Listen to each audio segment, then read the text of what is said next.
C'était la deuxième. La seconde. Il faut qu'on avance vite alors parce que alors très vite. Alors après, on a donc Rudolf Steiner et Okay. on peut aller vite là-dessus puisqu'il y a une émission. Rudolf Steiner, c'est un occultiste et un philosophe qui était anthroposophe et qui était théosophe, pardon, et qui a créé son propre mouvement en 1910, donc l'anthroposophie. Il était d'origine autrichienne et il était inspiré par un mouvement de l'époque dans les peuples germaniques qui s'opposait au progrès technique, scientifique, et qui voulait revenir à un mode de vie rural, médiéval. Ouais, un âge d'or, peut-être. Exactement, voilà. Proche de la nature, donc contre la pensée des Lumières, et qui a lui donc créé un certain nombre de choses comme des écoles à pédagogie, à éducation, on va dire, des enfants dans le respect de leur divinité, de leur karma, etc.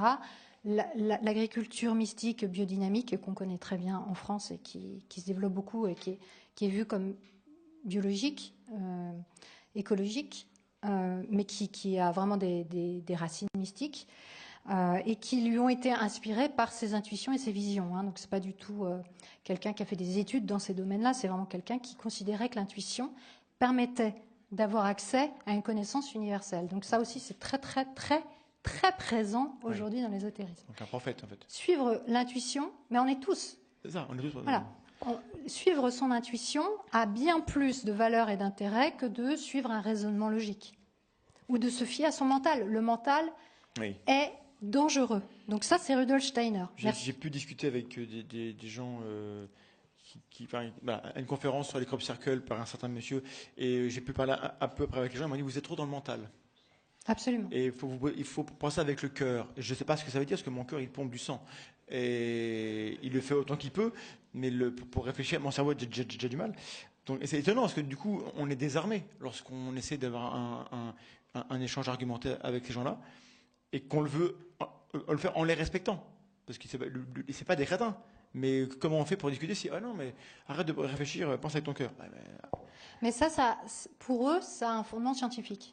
Parce que c'est ça qui est étrange, c'est qu'il y a à la fois cette peur des sciences et à la fois ils s'appuient sur les sciences. Donc aujourd'hui, les gens s'appuient sur la physique quantique, mais ils s'appuient aussi sur des expériences qui auraient été faites et qui prouveraient que le cœur a une intelligence. Et il y a un institut aux États-Unis qui a fait des pseudo-expériences. En réalité, c'est des gens qu'on peut trouver sur Internet et qui vendent tout simplement des produits, mais qui, au départ, expliquent que oui, ils peuvent prouver que le cœur en fait, a son propre système d'intelligence et prend des décisions pour nous.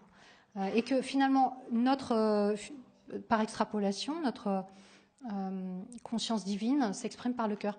Mais quelque part, ces gens-là, ils s'appuient aussi. Alors, bien sûr, ils ne vont pas jusqu'à vérifier dans les détails comment ces expériences ont été faites, mais ils ont l'impression d'avoir accès à des connaissances scientifiques prouvées qui seraient peut-être cachées et qui seraient peut-être empêchées par la science conventionnelle. Ça, oui. Mais voilà, le cœur finalement, il se justifie par ça aussi.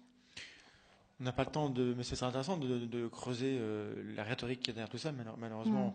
Donc ça, c'était la troisième vague avec Steiner. C'était la troisième. Voilà, et Steiner, il a quand même introduit toutes les...